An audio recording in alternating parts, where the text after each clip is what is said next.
Commander Olivia Summers could not believe her eyes. The screen in front of her showed a signal pattern that made her heart beat faster. After 15 years of searching the stars for signs of other life, she had found something. But it wasn't what anyone expected. "Captain, you need to see this," she called, her voice barely above a whisper.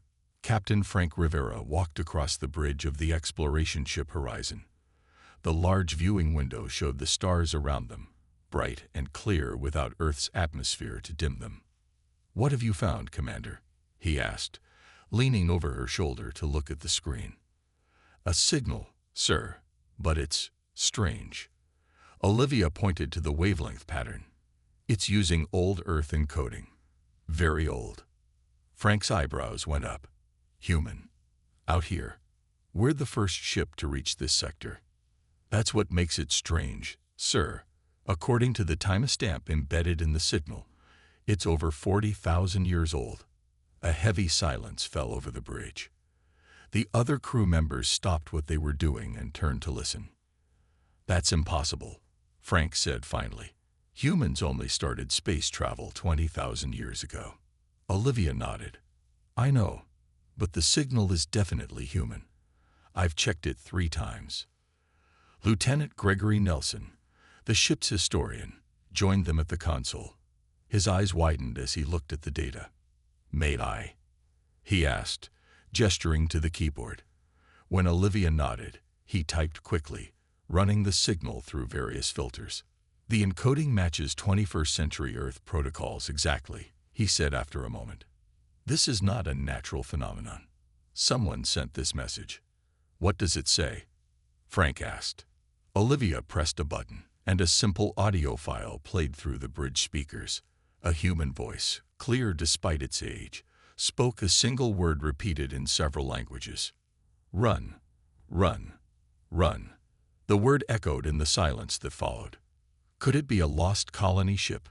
suggested Lisa Kelly, the navigation officer. "There were several that disappeared during the early expansion era." "Not 40,000 years ago," Gregory said, shaking his head. "That's impossible. Unless..." "Unless what?" Frank prompted. "Unless our understanding of human history is wrong," Gregory finished. Frank straightened up. "Can we locate the source?" "Already done," Olivia said. "It's coming from the 3rd planet in that small star system ahead." She pointed to a dim star on the navigation map. Frank studied the map with a frown. "That's at the edge of what the Vordani call the Forbidden Zone." Everyone on the bridge tensed. The Vordani were humanity's oldest allies, a peaceful species that had helped humans join the Galactic Commonwealth. Their warnings were never taken lightly. "The Forbidden Zone has been avoided by all spacefaring races for as long as records exist," said Calaver, the Vordani ambassador who traveled with them. Her silvery skin reflected the blue lights of the bridge. "Our oldest stories say that no ship that enters ever returns. But we have a potential human distress signal," Frank said. "Commonwealth protocol is clear. We must investigate." "A 40,000-year-old distress signal," Calaver reminded him. "Whoever sent it is long dead." Frank looked around at his crew, then back to the repeating message on Olivia's screen. "Maybe so," he said quietly. "But they sent that message for a reason. And after 40,000 years, someone should answer it." He turned to the navigation officer. "Plot a course to the 3rd planet, maximum caution protocols." As the horizon changed direction, heading toward the source of the ancient warning, Olivia felt a chill run down her spine. Something about that simple message, that single word repeated over and over, filled her with a deep primal fear. Run. From what? The horizon moved slowly toward the edge of what the star maps labeled as the Forbidden Zone. The bridge was quiet except for the soft beeping of computers and the low hum of the engines. "We're approaching the boundary," Lisa Kelly announced from the navigation station. Captain Frank Rivera nodded. "Reduce speed to 1/4. Full sensor sweep." Calaver, the Vordani ambassador, stood stiffly by the captain's chair. Her silver skin had darkened, a sign of distress among her people. "Captain, I must once again advise against this course of action, she said. The Forbidden Zone is named so for good reason. Your concern is noted, Ambassador, Frank replied. But we need to find the source of that signal. Olivia Summers studied the data coming in from their long-range scanners. The signal is getting stronger, definitely coming from the third planet of that star system. Any sign of active technology? Ships? Defenses? Frank asked. Nothing obvious, Olivia replied. But there's something strange about the space ahead. Our sensors are having trouble getting clear readings. Dr. Liam Porter, the ship's synorchaeologist, entered the bridge with a data pad in hand. His eyes were wide with excitement. Captain, I've been researching references to this region in various cultural databases, he said. I found something interesting. Go ahead, Doctor, Frank said. At least 7 different spacefaring civilizations have legends about this region. They all date back to approximately 40,000 years ago. Liam swiped through his datapad. Different stories, but all with the same basic warning. Stay away. Coinciding with the timestamp on our signal, Olivia noted. Exactly, Liam said. Something happened here. Something big enough to make multiple species independently mark this region as forbidden territory. Frank considered this information. Any details on what that something was? Just vague references to the Devourers or the Awakened Ones. Nothing specific. Liam shook his head. But every account mentions massive destruction. Entire worlds emptied of life. A sudden alarm broke the tense silence. Lysa looked up from her station, her face pale. Sir, we've crossed the boundary into the Forbidden Zone. Our long-range communications just went dead. Dead. How? Frank demanded. Unknown, sir. There's no jamming signal I can detect. It's like the space itself is different here. Kalavar made a soft trilling sound, a Vordani expression of fear. It begins, she whispered. All stop, Frank ordered. Run diagnostics on all systems. The ship slowed to a halt, hanging in space at the edge of the forbidden region. The main view screen showed nothing unusual, just stars and the distant light of the system they were heading toward. Diagnostics coming in, sir, reported Eric Donovan from the engineering station. All systems are functional, but communication beyond 1 light-year is impossible. Some kind of interference field. Natural? Frank asked. Doesn't appear to be, sir. Frank drummed his fingers on the arm of his chair. Options. We could turn back, sir, Lisa suggested, not hiding the hope in her voice. Or we continue on emergency protocols, Olivia countered. We're already inside the zone. We should at least try to find the source of the signal. Frank was quiet for a long moment. Finally, he straightened in his chair. We continue, but we stay alert.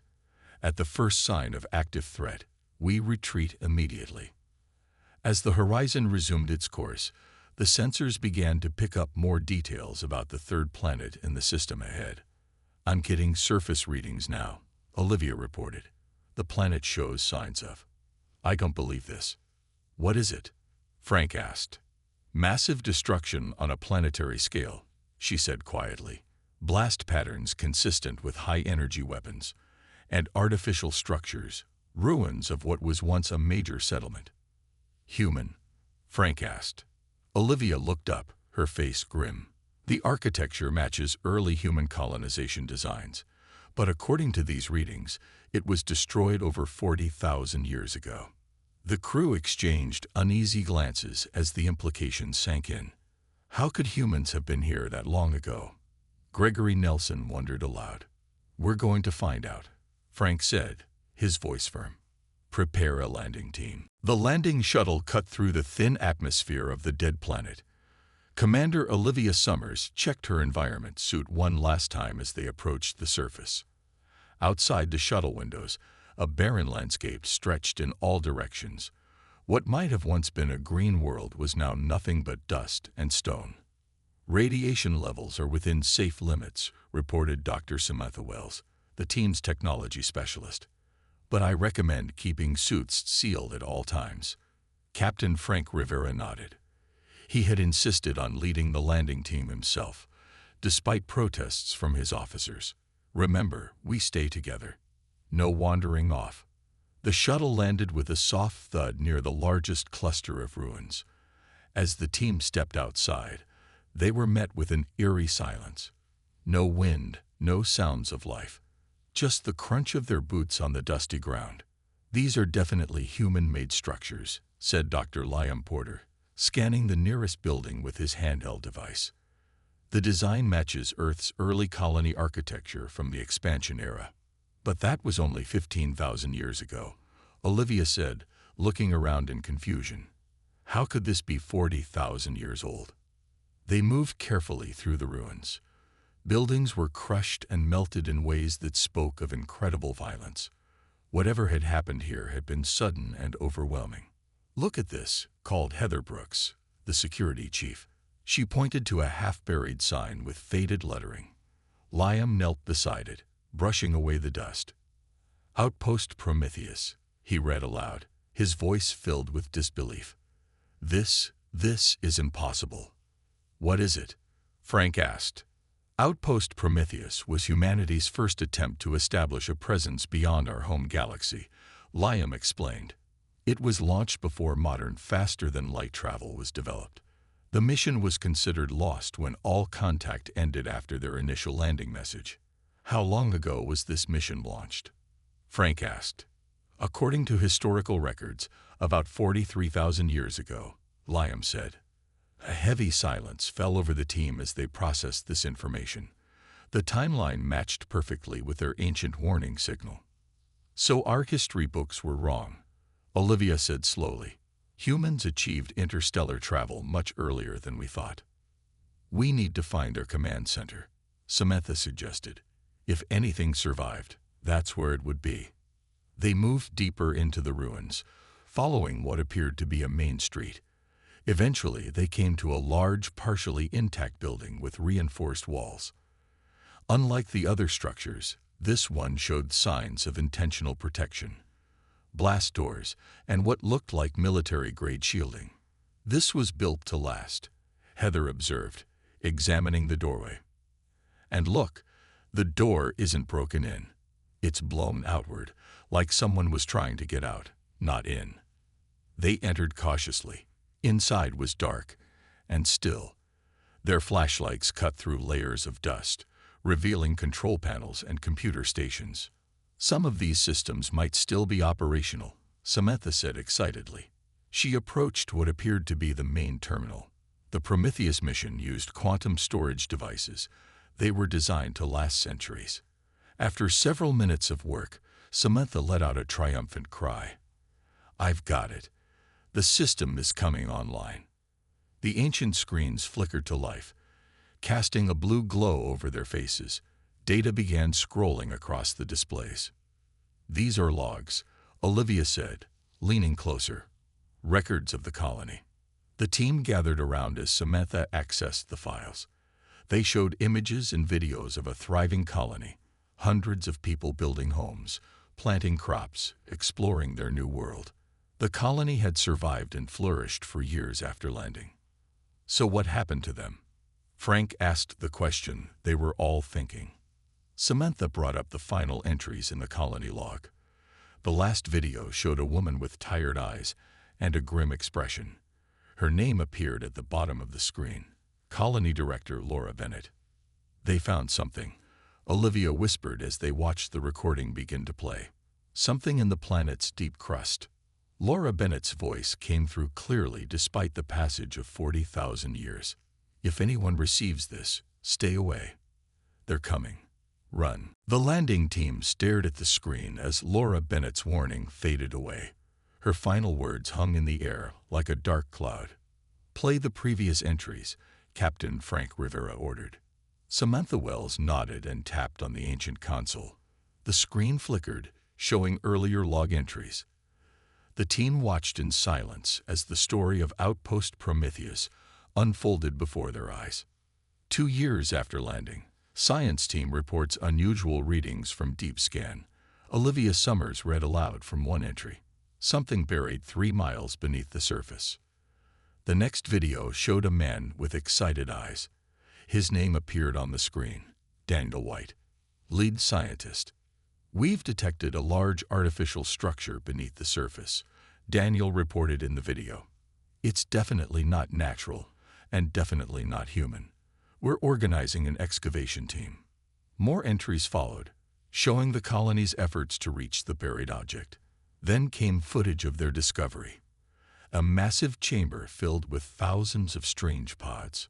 The pods appear to be some kind of stasis chambers, Daniel explained in another entry. His excitement had turned to concern. They're millions of years old, according to our tests. Whatever built them was here long before humans evolved on Earth. Did they open the pods? Heather Brooks asked, her hand moving instinctively to her weapon. Samantha scrolled through more entries. Yes, she said after a moment. They managed to activate some kind of control panel. The next video showed the science team gathered around a glowing panel covered in strange symbols. As they touched it, the panel lit up, sending a pulse of energy through the chamber. They triggered something, Liam Porter said, leaning closer to the screen. Some kind of beacon. The final entries told the rest of the story. 3 days after activating the panel, strange ships appeared in the system. The colonists tried to communicate but received no response. Then the harvesting began. They're taking people, Colony Security Chief Alan Wilson reported in one of the last entries. His face was covered in dirt and blood. Not killing them, taking them. For study, we think. They cut them open while they're still alive. And the warning signal? Frank asked. When did they send it? Samantha checked the timestamps. Right after the first ships arrived. They sent the warning and then tried to destroy the beacon in the chamber. To stop whatever was in those pods from being called back, Olivia realized.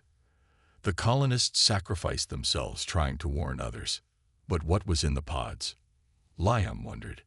And where did they go? Frank's communicator beeped. Captain, this is the horizon, came Eric Donovan's voice. Our sensors are detecting movement in the outer system. Multiple large objects decelerating from light speed.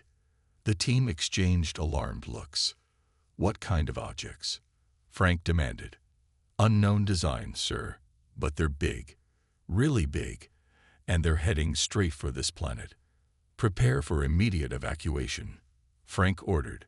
We're returning to the ship. As the team rushed back toward their shuttle, Olivia lingered for a moment, downloading all the colony's data to a portable device. She couldn't leave without answers. Outside, the dying sun of this system cast long shadows across the ruined colony. As they boarded their shuttle, Liam pointed to something on the horizon. Look, he shouted.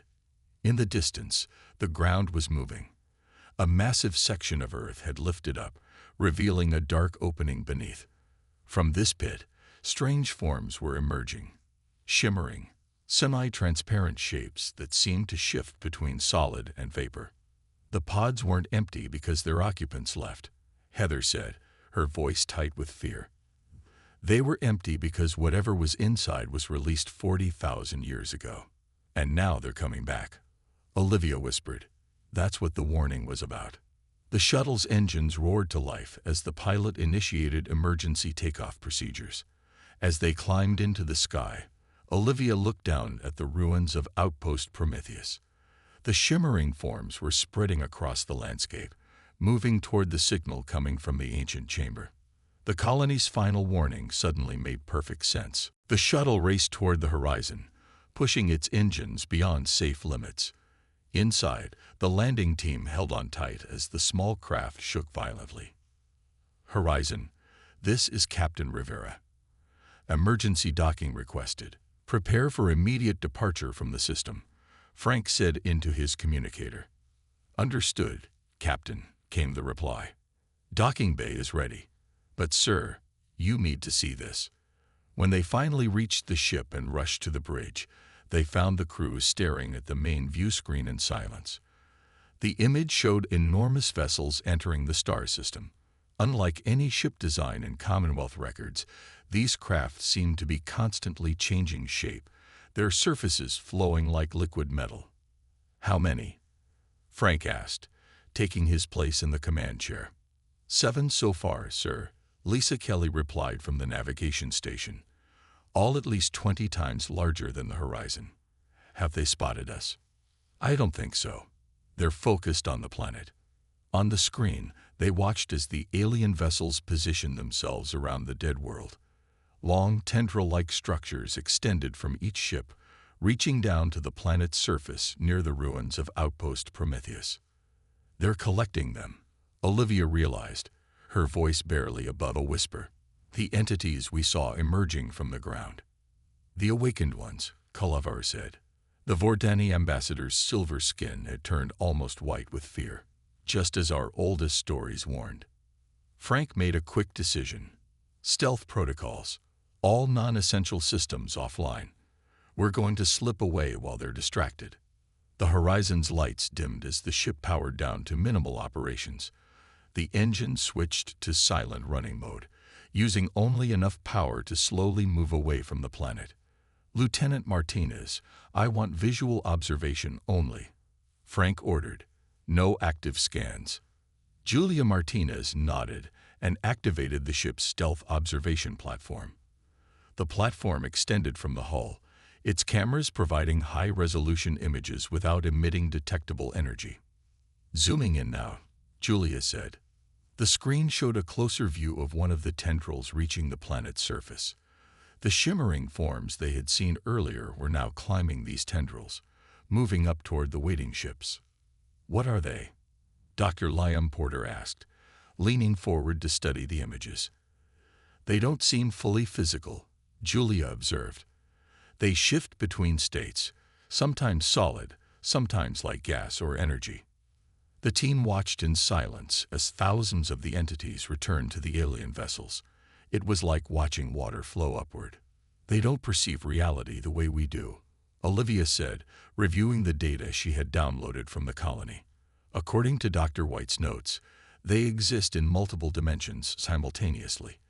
What we're seeing is just the part of them that intersects with our reality." "How long until we're clear of the system?" Frank asked Lisa. "At current speed, about 4 hours, sir." "Too long," Heather Brooks muttered. "We need to move faster. Any faster, and we risk detection." Frank replied. "We just need to." A sudden alarm cut him off. The bridge flashed red as warning signals blared. "Energy spike from the planet," Eric Donovan shouted from his station. "The chamber beneath the colony just activated." "Kill the alarms," Frank ordered. "Have they spotted us?" They had their answer a moment later. On the screen, all 7 of the alien vessels suddenly stopped their collection activities. Their flowing surfaces rippled in change, extending structures that could only be weapons. "They know we're here," Olivia said. 3 of the vessels broke away from the planet and turned toward the horizon. Their movement was unnaturally smooth, as if they were gliding through something other than normal space. "Stealth has failed," Frank said grimly. "Full power to engines. Get us out of here, maximum speed." As the horizon's engines roared to life, the alien vessels accelerated toward them. The race had begun. The ancient warning now took on immediate urgency. They needed to run. The question was, could they run fast enough? The horizon shot through space, every system pushed beyond safety limits. Captain Frank Rivera gripped the arms of his command chair as the ship shuddered around him. "Status of the alien vessels," he demanded. Lisa Kelly checked her screens, her face grim. "They're following, sir, and they're gaining on us."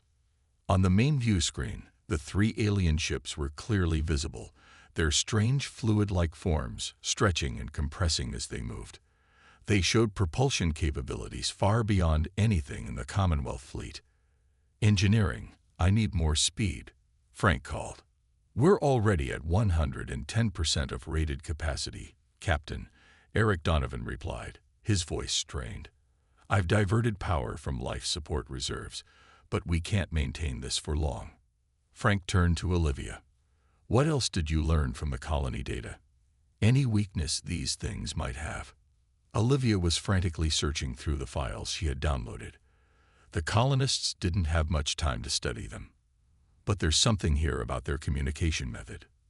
She pulled up a series of energy readings on her screen. They communicate using targeted energy pulses. Dr. White theorized they used these pulses not just to share information, but to coordinate their actions. As she spoke, the ship rocked violently. Warning lights flashed across every console. What was that? Frank demanded. They're firing on us, Heather Brooks reported from the tactical station. But not with conventional weapons. They're using some kind of directed energy pulse. Damage report. No physical damage, sir, Eric replied. But the pulse is interfering with our systems. Navigation is offline. Life support flickering. They don't want to destroy us, Olivia realized, looking up from her data. The colony records show the same pattern. They disable, then capture. Another pulse hit the ship, stronger this time. Half the bridge systems went dark. We need to reach the boundary, Frank declared. If we can make it back to Commonwealth space, we can warn them. The crew worked frantically to keep the ship running as system after system was hit by the alien pulses. Each time, Eric and his engineering team managed to restore function, but they were losing ground. Sir, Samantha Wells called from the science station. I've been analyzing the energy pulses they're using. There's a pattern to them.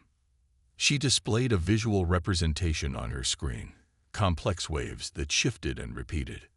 And I've seen this pattern before, she continued, her voice growing more concerned. In supposedly empty regions of space throughout Commonwealth territory. The implications hit everyone at once. Olivia voiced what they were all thinking. They've already infiltrated our space. They have technologies or agents positioned throughout human territory. For how long? Frank asked. Who knows? Samantha replied. Could be centuries. Could be thousands of years. The Horizon continued its desperate flight, the alien vessels always just behind. As they approached what should have been the boundary of the Forbidden Zone, Lisa gave a cry of alarm. Captain, long-range sensors are picking up multiple large objects at the boundary. She put the readings on the main screen. Everyone on the bridge fell silent. More of them, Heather whispered. A blockade of the same alien vessels waited at every possible exit point from the Forbidden Zone. Their escape route was cut off. They knew we'd come, Frank said slowly. This wasn't random. They've been waiting for someone to find the outpost. A trap, Kalavar said. Baited with the colony ruins. But why? Olivia asked. Why wait 40,000 years? To find the way back to our civilization, Frank realized. They needed someone to lead them to populated space. He looked around at his crew, seeing the fear in their eyes, but also their determination. They used the colony as bait, he said. And now they're using us to find their way to the Commonwealth. The Horizon slowed as Frank considered their impossible situation. Trapped between the pursuing vessels and the blockade ahead, there seemed to be no way out. But the captain's expression hardened as an idea formed in his mind. A terrible, desperate idea. Captain Frank Rivera looked at the faces of his crew on the bridge of the Horizon. They were trapped between the pursuing alien vessels and the blockade ahead. There was no way to outrun or outfight these ancient beings. But there was still a way to warn humanity. I have a plan, he announced. But I need volunteers. Frank explained his idea quickly. The ship's escape pods were small enough that they might slip through gaps in the alien blockade. If they launched all pods in different directions, some might make it back to Commonwealth space with the warning. The aliens want our ship intact, he said. They'll focus on capturing the Horizon. That will give the pods a chance to escape. But who will fly the ship? Lisa Kelly asked. Frank's expression was firm. I will, with a small volunteer team. A heavy silence fell over the bridge. Everyone understood what the captain was suggesting. A suicide mission. Those who take the escape pods will carry all our data about these beings. Frank continued. The Commonwealth must be warned. They must prepare. Olivia Summers stepped forward first. I should go in one of the pods. As xenolinguist, I can best explain what we found. Frank nodded. You'll lead the escape group. Take all the colony data with you. Over the next hour, they prepared. The crew was divided. Most would take the escape pods while Frank and 5 volunteers would remain on the horizon to create a diversion. As Olivia prepared to enter her pod, Frank gave her final instructions. Head for Outpost 47. It's the closest Commonwealth station. Share everything we've learned. Olivia gripped his arm. Your sacrifice won't be forgotten, Captain. Frank smiled sadly. Just make sure it's not wasted. The escape pods launched simultaneously, 20 small craft shooting in different directions. As Frank had predicted, the alien vessels hesitated, their flowing surfaces rippling with apparent confusion. Then, just as the smaller alien ships began to move toward the pods, Frank executed his desperate plan.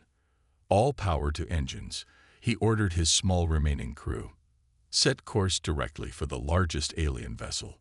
The horizon surged forward, accelerating toward the center of the alien blockade. On the comm system, Frank broadcast a final message to the escaping pods. Remember what happened here. Remember Outpost Prometheus. Remember the warning they gave their lives to send. The danger is not just behind us. It's been beside us all along. The alien vessels suddenly seemed to understand what was happening. They'd moved to intercept the horizon, but it was too late. Antimatter core overload initiated. Eric Donovan reported calmly from engineering. 30 seconds to detonation. Frank and his volunteer crew watched as the massive alien vessel grew larger on their view screen. There was no fear on their faces now, only determination. For humanity, Frank said quietly as the countdown reached 0. The horizon's antimatter core exploded, creating a blast that tore through the center of the alien blockade. The blinding light engulfed several alien vessels before fading away. In her escape pod, Olivia saw the explosion through her small viewport. Tears streamed down her face as she watched the horizon's sacrifice. The shockwave had disrupted the alien blockade just enough for several pods to slip through, including hers. For weeks, the survivors navigated through uncharted space in their tiny craft. They faced minimal life support, dwindling supplies, and the constant fear of detection. But they were driven by a single purpose: to deliver the warning. When they finally reached Outpost 47, Olivia brought the colony's data and their own findings directly to the Commonwealth Defense Council. Something ancient has awakened, she told the assembled leaders. Something that has been patient for 40,000 years. The warning sent by our ancestors still holds true today. As the council debated strategy, an aide rushed in with alarming news.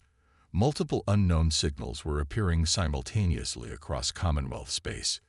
The entities hadn't just followed them home. They had been here all along, waiting for the signal to awaken. The ancient human warning now became humanity's rallying cry. Run, or stand and fight.